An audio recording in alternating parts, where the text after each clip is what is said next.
Terima kasih Tuhan, Kau ada di tengah-tengah kami, bicara kepada kami, supaya setiap kami mengenal Engkau dan jalan-jalan-Mu seperti apa yang Kau mau. Curahkan roh hikmat dan wahyu dari surga, pengertian yang ilahi dalam nama Tuhan Yesus. Shalom Tuhan turun atas kami. Semua yang sepakat, katakan, beri kemuliaan buat Tuhan Yesus. Silakan duduk Bapak Ibu, Shalom. Kebaktian yang pertama tadi saya menyampaikan tentang proporsional. Bagaimana kita mesti hidup proporsional di hadapan Tuhan nomor satu seperti salib. Tetapi juga proporsional di hadapan manusia. Sehingga apa yang kita dapat yang ajaib yang dari Tuhan kita bisa jadi berkat untuk sebanyak mungkin orang. Hal yang kedua, kebaktian yang kedua ini saya akan beri judul God's Assessment atau penilaian Tuhan. Saudara, kadang-kadang kita salah menilai tidak seperti yang Tuhan nilai. Sehingga kita bisa bersalah kepada Tuhan, kita bisa tertekan dan kita bisa tidak diberkati dan tidak menjadi berkat. Saya berharap hari ini saya 3 kali khotbah, 3 kali dengan tema yang berbeda. Nanti sore saya sampaikan tentang choose the best. Untuk kita pilih yang terbaik yang dari Tuhan. Itu semua tergantung kita, bukan hanya tergantung dari Tuhan. Nah saudara, pertama kali saya bertobat tahun 79, 1979. Saya bukan keluarga Kristen, saya terima Yesus. Saya waktu itu bingung, saya harus ngapain karena saya bertobatnya bukan di gereja. Saya nonton film Jesus of Nazareth di bioskop Eldorado di Monas, di dekat Monas. Saya punya teman-teman orang-orang Ambon, waktu itu kita pada nonton semua tidur, tapi saya nonton film itu dan saya menangis, saya terima Tuhan Yesus. Saya nggak ngerti harus ngapain. Saya bilang sama bos saya kerja di interior, di Jalan Kemakmuran, saya bilang, saya pengen ke gereja, tapi gereja mana ya? Saya nggak mau yang ada tepuk tangan, nangis-nangis. Dan padahal di depan tempat saya kerja, itu ada gereja Katolik, saudara. Gereja Katolik Kemakmuran, dan bos saya bilang, kesini aja. Saya datang, jadi saya dari kecil nggak pernah ke gereja, cuman dengar saja bahwa ada gereja yang menangis, tepuk tangan. Itu buat saya nggak suka. Dan saya masuk ke gereja itu, Tuhan ajaib, romonya orang dari Timor Leste waktu itu. Intinya dia khotbah bahwa kita harus baca Alkitab, saya kaget sudah. Alkitab itu surat cinta Tuhan, dia ngomong. Dia cerita kalau orang berpacaran, paling senang tuh dapat surat. Karena tahun 79 belum ada handphone.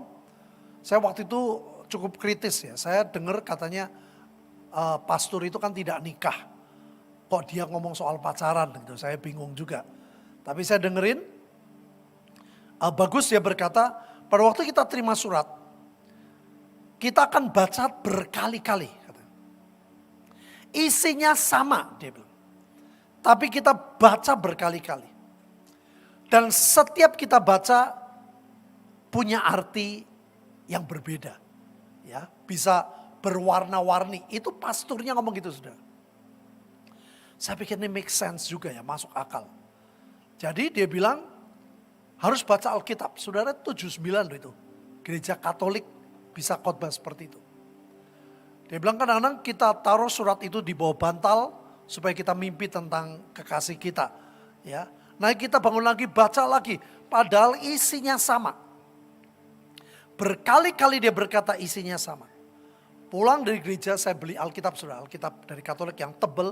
Yang tengahnya ada lagi, saya beli dan saya baca. Saya tidak ada satupun yang membimbing, tapi saya baca satu ayat demi ayat. Pertama saya baca dari Kejadian, bingung saudara. Sampai imamat, wah saya bingung nih apa sih nggak ngerti. Malam itu tidur Tuhan berkata, kamu baca perjanjian baru. Saya cari perjanjian baru, oh ketemu. Saya baca dari Matius sampai Wahyu, Matius sampai 3 kali saudara.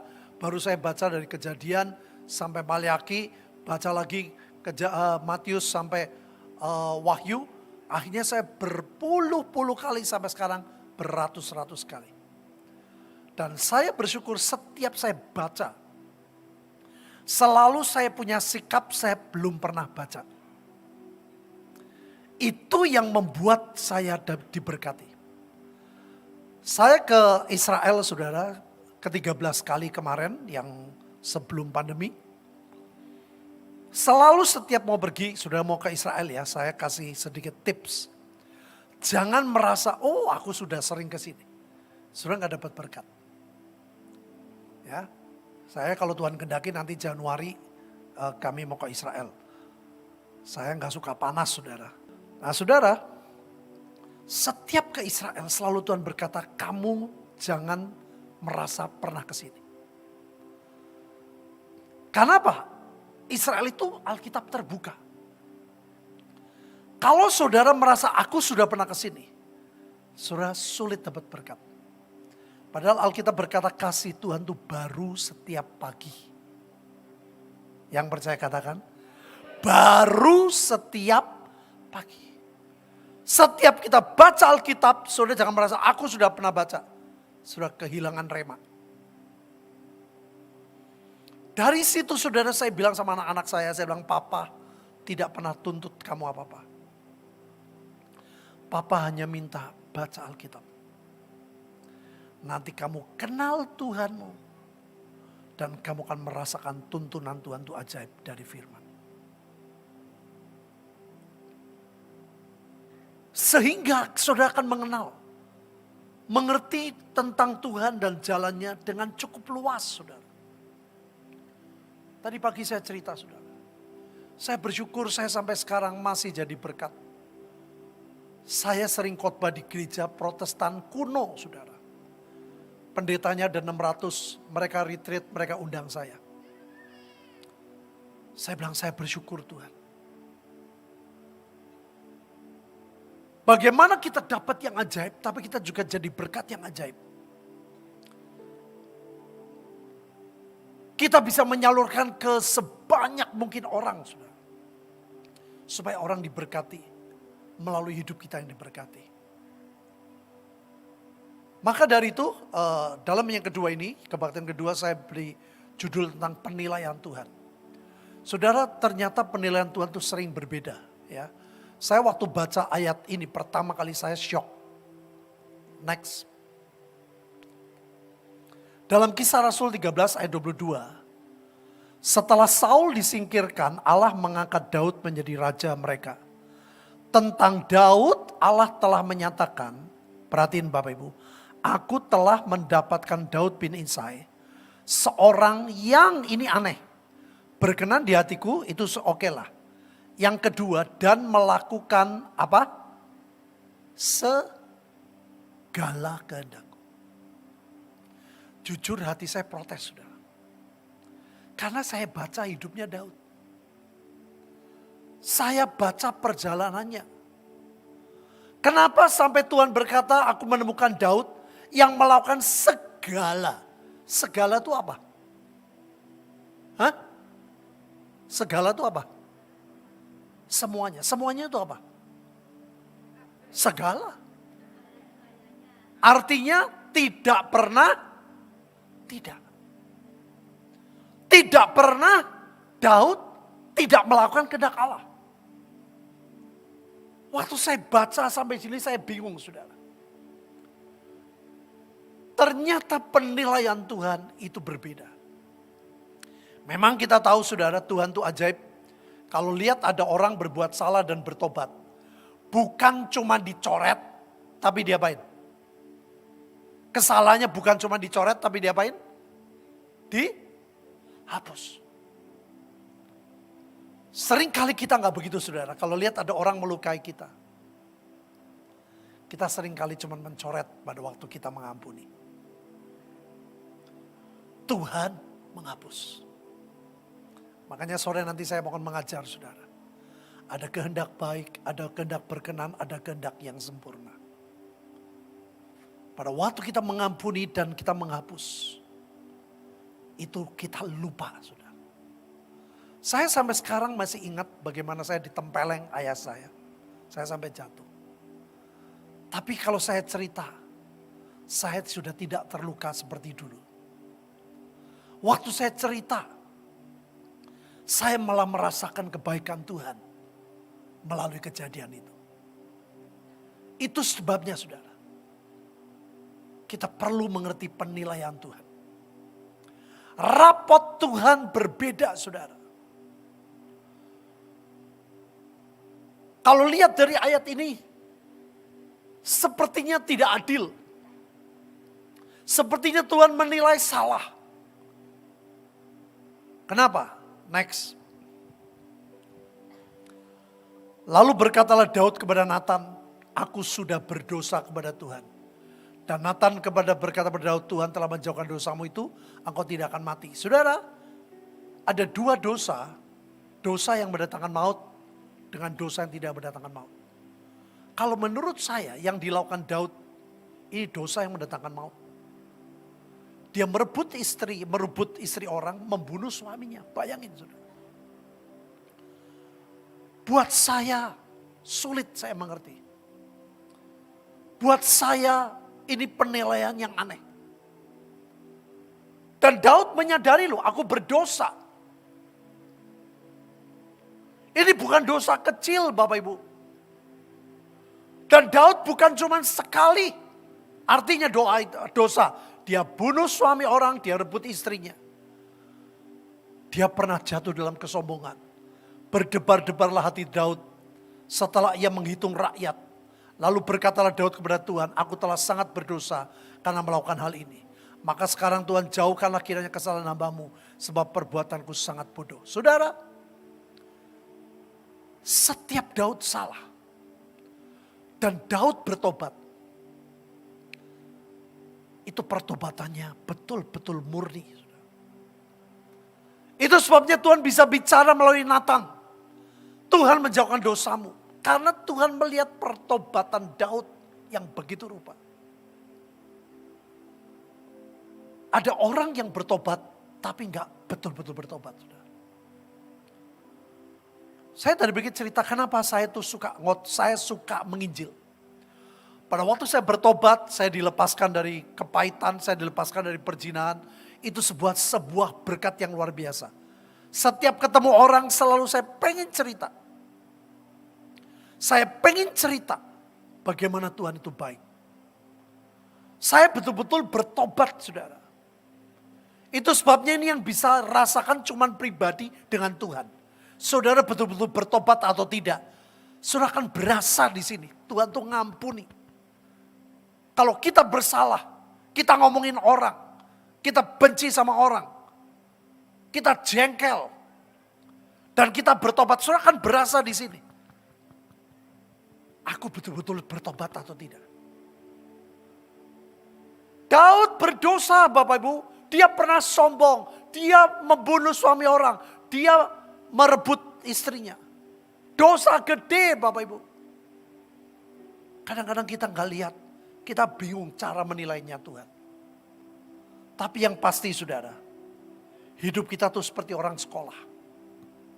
Kalau kita sekolah ada rapotnya saudara. Ada bahasa Indonesia, ada ini, ada itu dan sebagainya.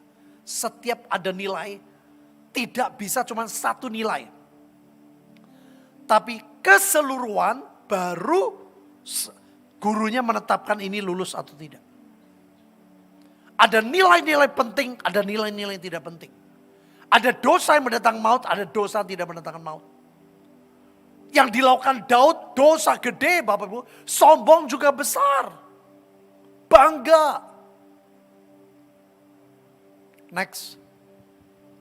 Saudara, beda dengan Saul. Makanya ya kalau baca Alkitab, oh aku sudah ngerti. Saudara kalau baca, terus ketemu. Saudara nilai Saul itu beda dengan Daud. Yang dikerjakan Saul itu enggak berat loh saudara. Jawab Saul kepada bujangnya. Tetapi kalau kita pergi apakah kita bawa kepada orang ini? Sebab roti di kantong kita telah habis. Dan tidak ada pemberian untuk dibawa kepada hamba abdi Allah itu. Apa yang ada pada kita? Saudara lihat sikapnya Saul itu luar biasa. Mau datang ke hamba Tuhan saja. Dia ngomong sama bujangnya, kita punya apa ya? Kita mau datang ke hamba Tuhan, kita mau memberkati dia. Bayangin. Dia punya tata krama ilahi yang hebat. Saul punya sopan santun rohani yang ajaib. Bayangin Bapak Ibu. Jawab bujang itu, masih ada padaku seberapa sikal. Itu aku berikan kepada abdi Allah itu, maka ia akan memberitahukan kepada kita tentang jalan. Saudara, Saul itu sangat kalau orang tuh rapi, ngomongnya halus. Ya, kalau saya gambarkan Daud kasar, ini halus. Tata keramanya luar biasa. Next.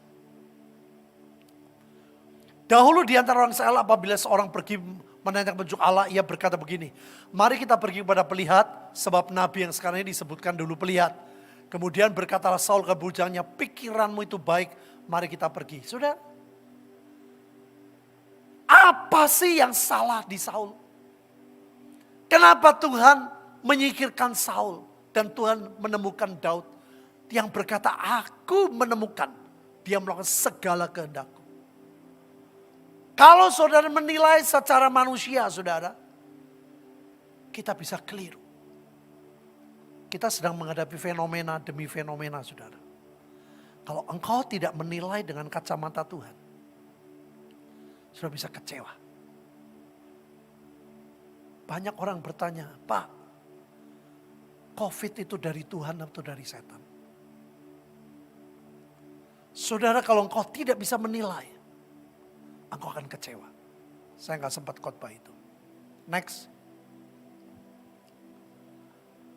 Saudara, apa yang dibuat Saul? Ia menunggu 7 hari lamanya sampai waktu yang ditentukan Samuel. Jadi dia nggak melanggar loh. Pada Samuel berkata, nanti hari ke-7 aku datang, aku akan tolong, dia akan memberikan korban. Saul menunggu loh, bukan hari ke-6 dia melakukan persembahan. Dia tunggu sampai hari ke-7. Ketika Samuel tidak datang ke Gilgal, mulailah raja itu bersarak-sarak meninggalkan dia. Sebab itu Saul berkata, bawalah kepadaku korban bakaran dan korban keselamatan itu, lalu ia mempersembahkan korban bakaran. Saudara, yang dilakukan Saul bukan berdosa loh, bukan rebut istri orang loh, bukan bunuh suaminya loh. Mempersembahkan apa? Korban. Bayangin. Aneh sekali. Kalau saudara melihat dari kacamata manusia, kita akan membenarkan Saul. Daud dosanya gede. Next. Sorry, sebelum ini ya tadi. Saudara, kalau kita melihat ya, cuman dari kacamata manusia yang sempit, saudara akan tertipu dan membuat kita bisa stres, membuat kita bisa salah menilai, membuat kita tidak bisa menikmati, tidak bisa bersyukur. Tapi lagunya padahal bagus. Ayo bersyukur, bersyukur. Banyak orang sulit bersyukur, saudara. Pandemi membuat ada banyak orang yang kena akibat. Ada ekonominya, ada keluarga. Tadi saya cerita, saudara. Ini ada satu keluarga dekat Temanggung, saya akan sebutin. Saking ketakutannya luar biasa, buka pintu, saudara. Dia tidak berani sampai ke pagar. Tokonya tutup selama pandemi. Anaknya masih kecil, diberikan meja, saudara sendiri, makannya dipisah. Suami istri tidak tidur sama-sama. Bahkan salah satu, saudara, tidur saja pakai masker. Sampai akhirnya masuk ke rumah sakit. Saya pakai masker kebaktian di tempat kami super prokes, saudara. 30 exhaust saya nyalakan. Pintu semua saya buka. AC semua nyala. Itu balon kalau dilepas, saudara, kesedot. Jadi sirkulasi udara sangat bagus. Saya tidak takut. Tapi saya mau jadi berkat. Saya mau nurut sama Tuhan. Tapi saya mau jadi berkat kepada banyak orang. Ngerti Bapak Ibu? Ngerti Bapak Ibu? Penilaian Tuhan itu berbeda. Kalau kita lihat Saul sepertinya seperti itu, saudara. Tapi perhatikan ada sesuatu yang tersirat di sini. Tetapi ketika Samuel tidak datang ke Gilgal, mulailah apa Bapak Ibu? Rakyat itu berserak-serak meninggalkan dia. Hidup Saul bukan gantung ke Tuhan. Hidup Saul tidak pernah memikirkan yang Tuhan nilai. Hidup Saul tergantung dari penilaian manusia. Saul takut ditinggalkan rakyatnya. Tapi Saul tidak takut ditinggalkan Tuhan. Saya tadi cerita sudah ngobrol-ngobrol kemarin. Ada sebuah gereja di zaman dulu saudara, wah terkenal, merebut sini, merebut sana, mengevakuasi ini. Pada waktu gereja itu ke Temanggung saudara. Dia datang ke rumah saya, Pak, saya mau buat gereja di Temanggung. Saya bilang silakan. Bapak tanda tangan, saya tanda tangan. Saya dimarahin sama gereja lain. Saudara. Dia bilang, Pak ini gereja ini akan merebut jemaat. Saya bilang, saya nggak usah takut. Setiap gereja punya jatah. Pendeta punya jatah. Amin Bapak Ibu. Saya tanda tangan loh. Gereja itu gak pernah gede sudah. Dia buat malah jemaatnya ke tempat saya. Saya waktu gereja saya bangun saya bilang gedung ini punya Tuhan. Kalau ada jemaat tempat kami yang tidak bisa bertumbuh. Pindah ke gereja Bapak Ibu silakan. Saya takut kehilangan Tuhan. Saya tidak takut kehilangan manusia. Saudara, inilah penilaian Tuhan. Daud sangat takut kehilangan Tuhan. Setiap dia salah, dia bertobat. Dia bilang, Tuhan, jangan ambil rohmu daripadaku. Jangan ambil, jangan tinggalkan aku. Saul berbeda, saudara. Dia takut kehilangan manusia, dia tidak takut kehilangan Tuhan. Ini hati-hati. Ada banyak orang seperti itu. Tidak takut kehilangan Tuhan. Tidak takut kehilangan hadirat Tuhan. Tapi takut kehilangan manusia.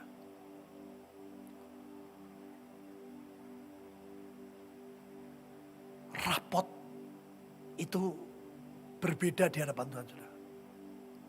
Ada nilai-nilai yang Tuhan berkata, oh Daud salah, nilainya jeblok di sini. Tapi nilai-nilai yang lain, A+, yang ini D. Saudara nggak bisa lihat satu sisi. Makanya saya jadi orang saudara dari dulu tidak mudah gumunan. Ngerti bahasa Ibrani gumunan? Hah? Ibrani kuno. Gumunan. Aku dari dulu gak saudara. Lihat ada hamba Tuhan gini, saya gak pernah gumunan. Saya tahu setiap orang punya kelebihan, setiap orang punya kekurangan. Saya gak mau nempel kepada hamba Tuhan, tapi saya mau nempel sama Tuhan. Hari-hari ini ada banyak orang keliru saudara. Nempel sama hamba Tuhan bukan kepada Tuhan. Sudah dekat sama Tuhan baik. Tapi engkau harus tetap nomor satu dengan Tuhan. Halo? Ini saudara, ini kejadian nyata loh. Ada orang saudara, ini mau ngajak pelayanan kemana. Orangnya bilang, ayo kamu doa, ya nanti saya doa. Orangnya bilang, gampang minta tolong hamba Tuhan, hubungi dia, dia pasti pergi. Kalau hamba Tuhan itu yang ngomong dia pergi. Saya kaget. Kalau hamba Tuhan A yang ngomong dia pergi. Kalau tidak. Saya bilang hidupnya tergantung siapa. Kita butuh hamba Tuhan. Tapi hidup kita bukan karena hamba Tuhan. Hidup kita karena Tuhan. Amin Bapak Ibu. Ini penting sekali hari ini.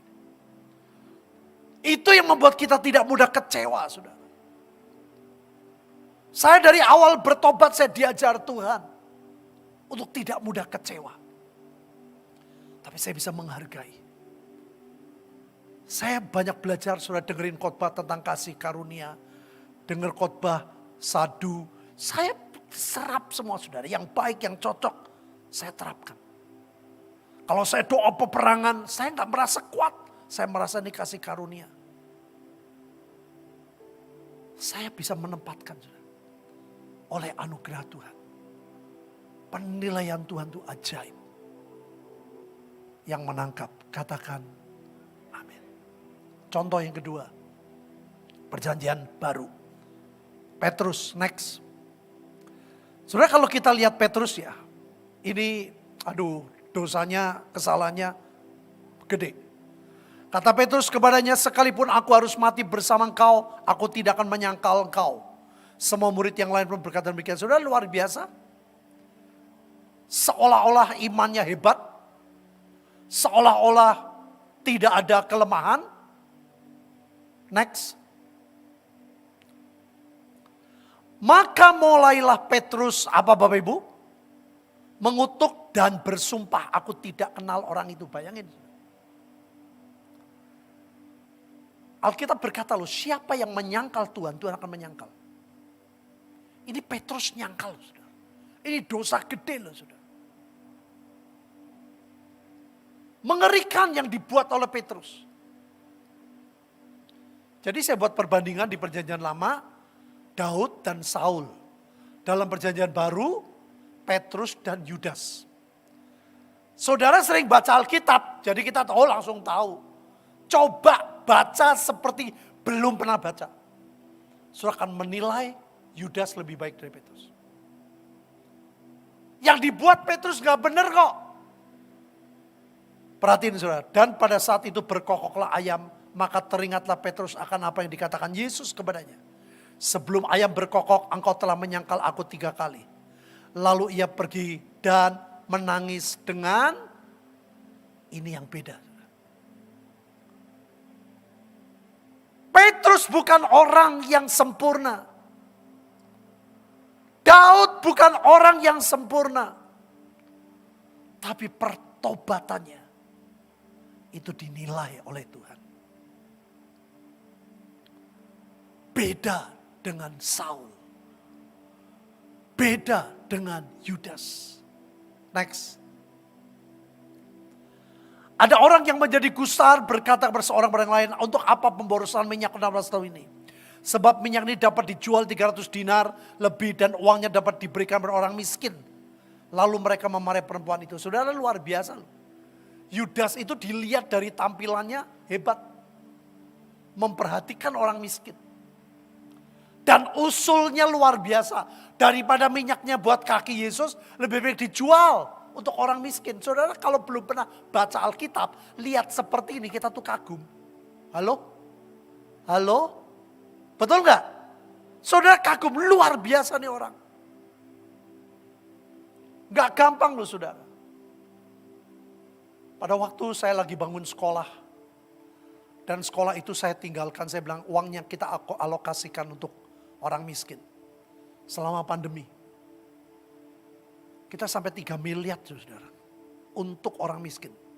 1.000 pendeta saya tolong. Dalam 1 tahun. Dan orang-orang miskin ratusan ribu. Saudara. Bayangin saudara. Itu bukan uang kecil. Pembangunan saya stop, sekolah. Saya bilang stop. Itu kelas-kelas kita pakai jadi tempat beras, tempat minyak. Buat orang lain, buat apa? Saudara, kalau kita lihat ya, ini penilaian yang luar biasa.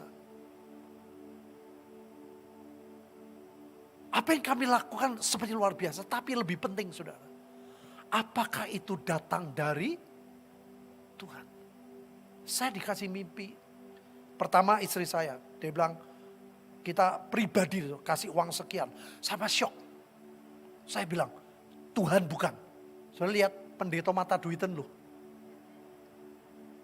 Saya belum pernah memberikan persembahan sebegitu besar. Pada waktu istri bilang kita suruh kasih, saya ngomong Tuhan bukan. Itu kan bukti bahwa saya masih terikat sama duit. Ngerti gak Bapak Ibu? Saya bilang coba doa lagi, doa lagi. Tapi luar biasa saya bilang,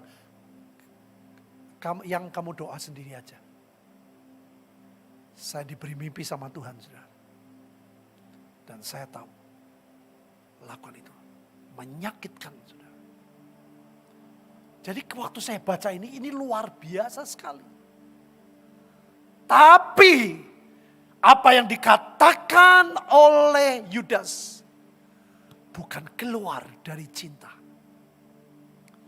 Yang dikatakan Yudas adalah manipulasi. Saudara, ada banyak orang berbuat baik, tapi untuk show dilihat orang. Saya bilang sama jemaat, saya bilang sama pengurus. Apa yang kita lakukan ke desa, saya nggak mau foto hanya untuk kita. Tidak untuk medsos. Kita mau senyap, kita mau tenang. Kita mau main cantik, supaya kita jadi berkat sebanyak mungkin orang. Saudara, hati-hati hari-hari ini. Jangan ingin dinilai orang, saudara. Tapi dinilai Tuhan. Yang sepakat.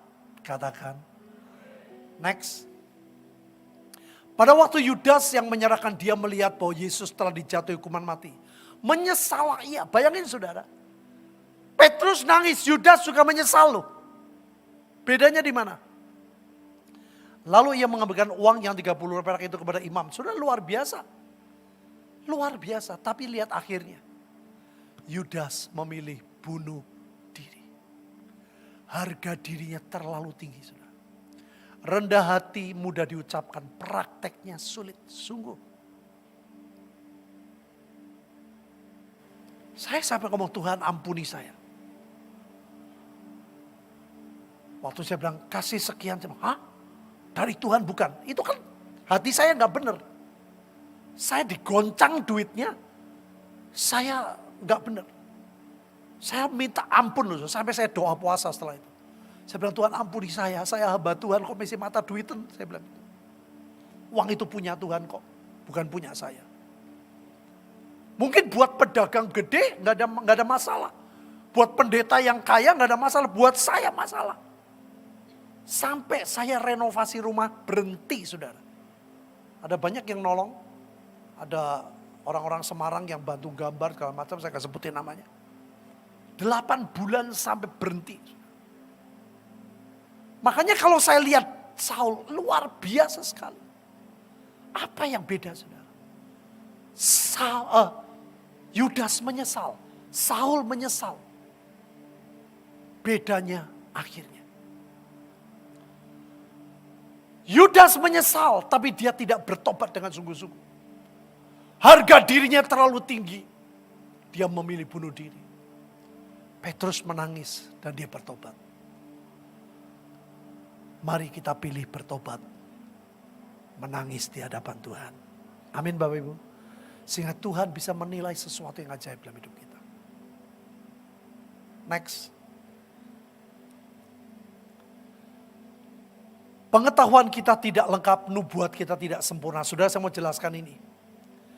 Saudara, jangan kejar nubuat, jangan kejar nabi. Sebab Alkitab berkata nubuatnya tidak sempurna. Orang itu seperti air, saudara. Kalau kena sinar matahari, kalau airnya bersih, bisa pelangi. Tuhan ngomong merah, hamba Tuhan bisa ngomong ungu, bisa salah.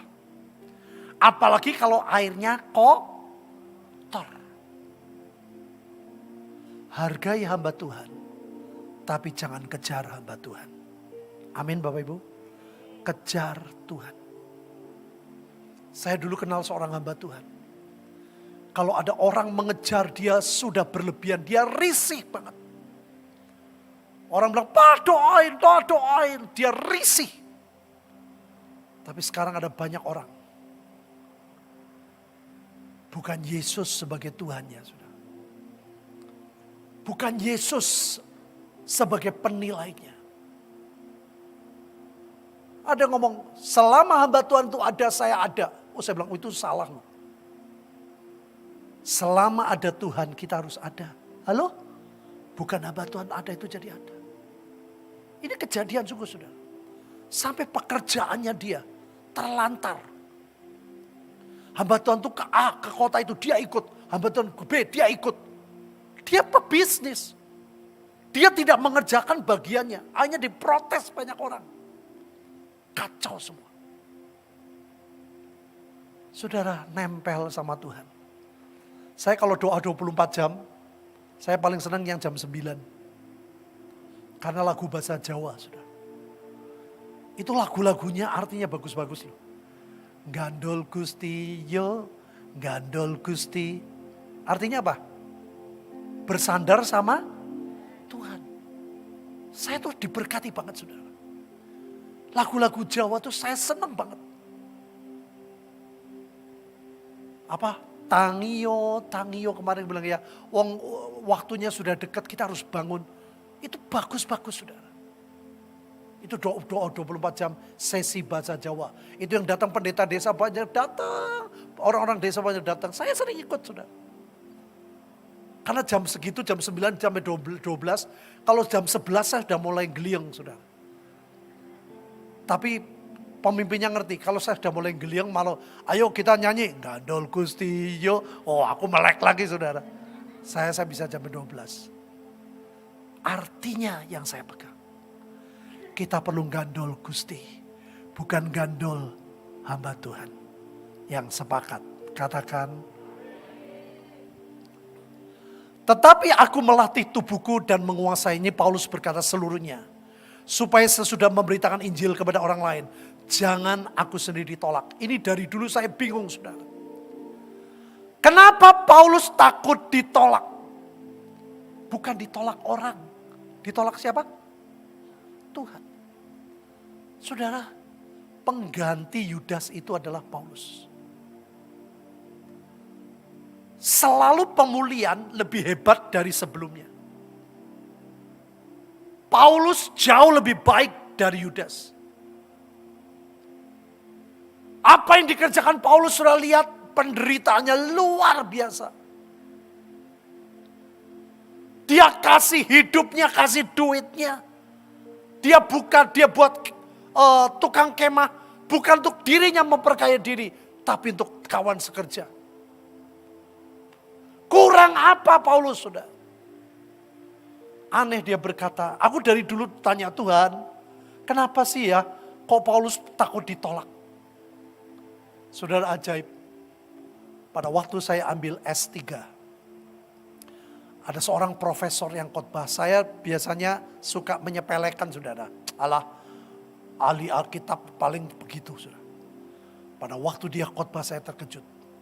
Dia mempelajari tentang Paulus. Ternyata Paulus punya masalah yang cukup serius. Yaitu dengan istrinya. Dia jadi hero di dunia. Dia jadi hero di bangsa-bangsa lain. Tapi dia tidak menjadi hero di keluarganya. Dia punya istri, tapi istrinya gak bisa mendukung pelayanannya. Profesor itu dia berkata, dia ada luka dengan istrinya. Keluarga tidak harmonis. Dan itu yang membuat Paulus takut ditolak. Saya kaget, saudara. Dan hamba itu berkata, kita harus menginjil. Kita harus pelayanan. Tapi hubungan keluarga jangan dilupakan. Hubungan suami istri.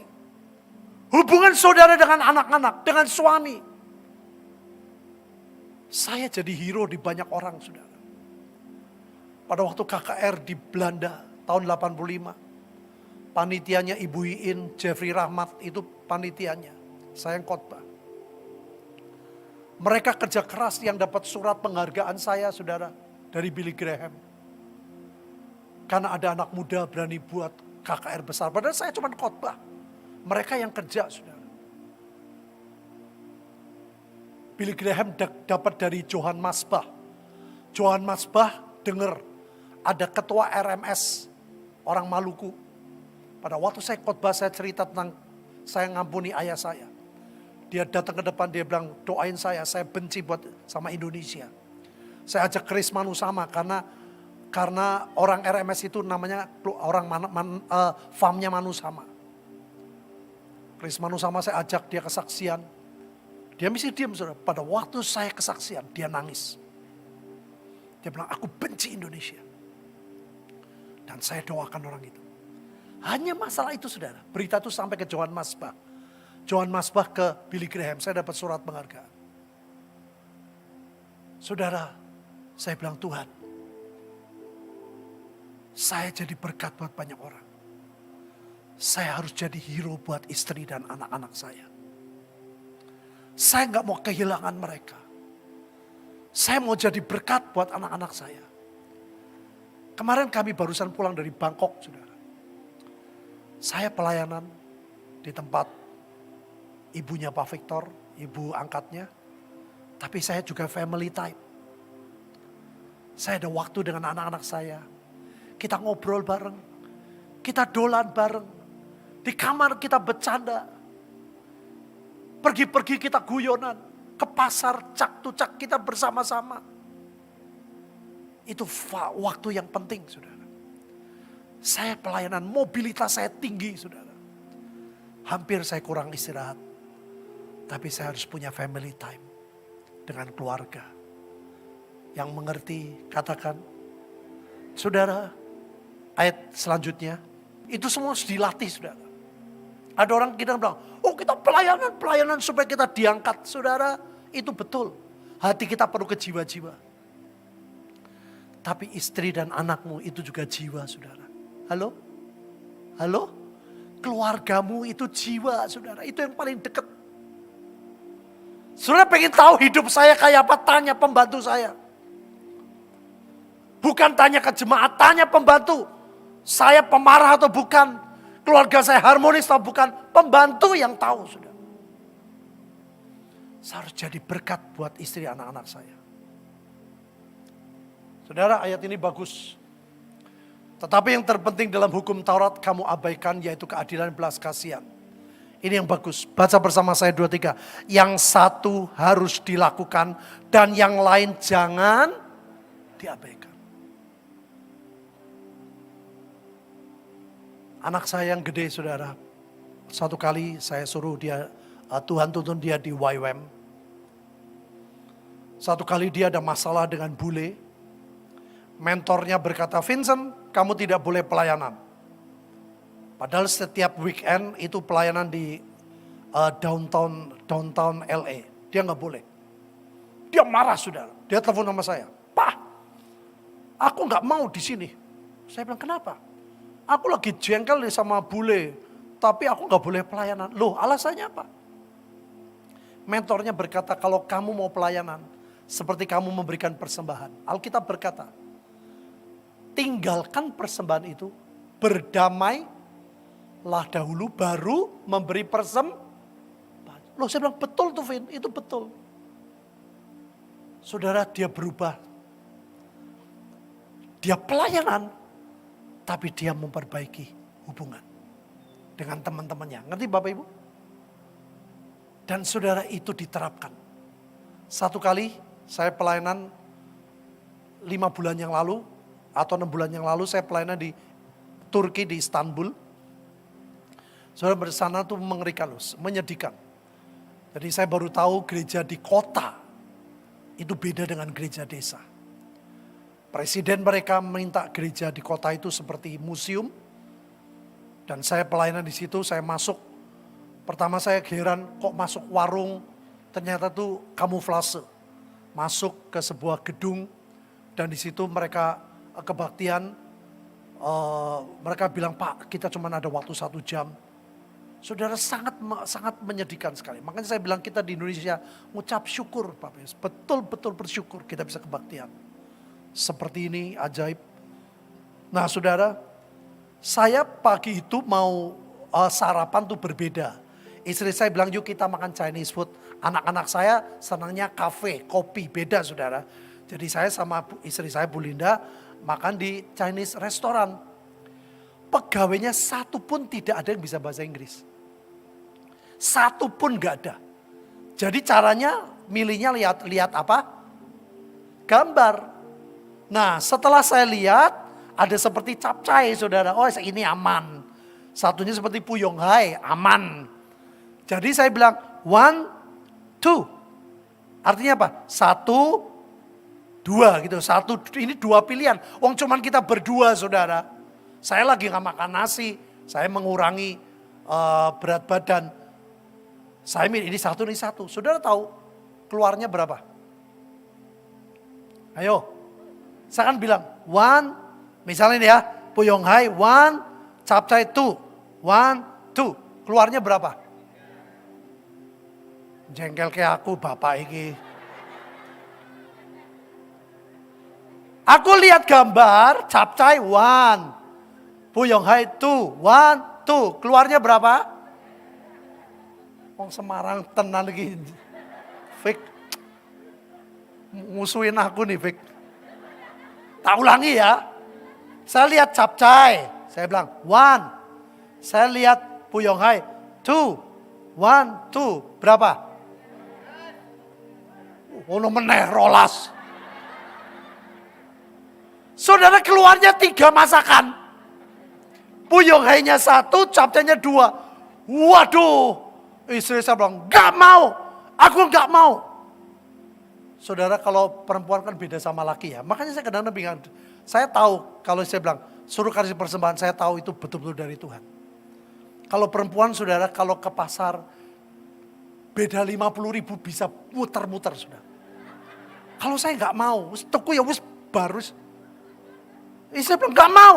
Ini 1 yang mau kembaliin. Saya bilang, sudahlah. Gak dimakan ya dibungkus saja, di take away aja. Wis mangan orang mangan. Ribut sudah, saya berdua. Mau khotbah loh. Bertengkar dulu. Anak saya dari kafe selesai berdua.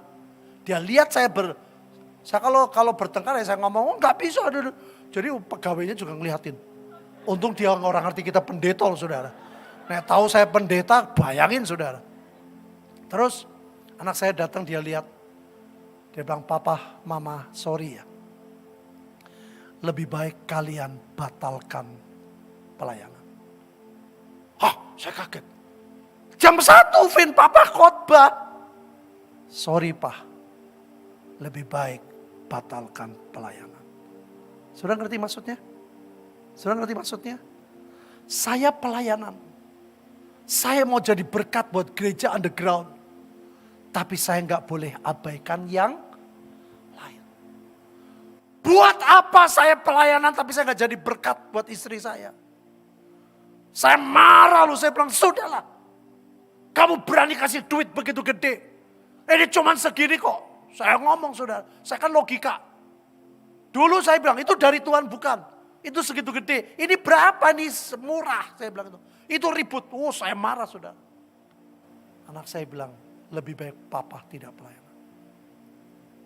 Saya kaget saudara. Saya bilang Tuhan saya salah. Saudara apa yang saya buat? Di depan orang-orang.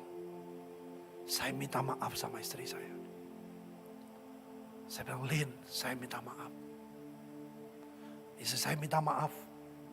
Dan kami berpelukan di rumah makan. Ditonton banyak orang. Tapi hati kita beres. Ngerti Bapak Ibu? Dari situ kita pergi pelayanan. Saya bisa khotbah sampaikan. Ibu Linda sampaikan pesan Tuhan. Nubuat. Orang pada nangis saudara. Satu persatu semua tepat. Mereka menderita luar biasa. Mereka mengalami tekanan. Pada waktu Erdogan 2014. Itu statementnya menguntungkan Kristen.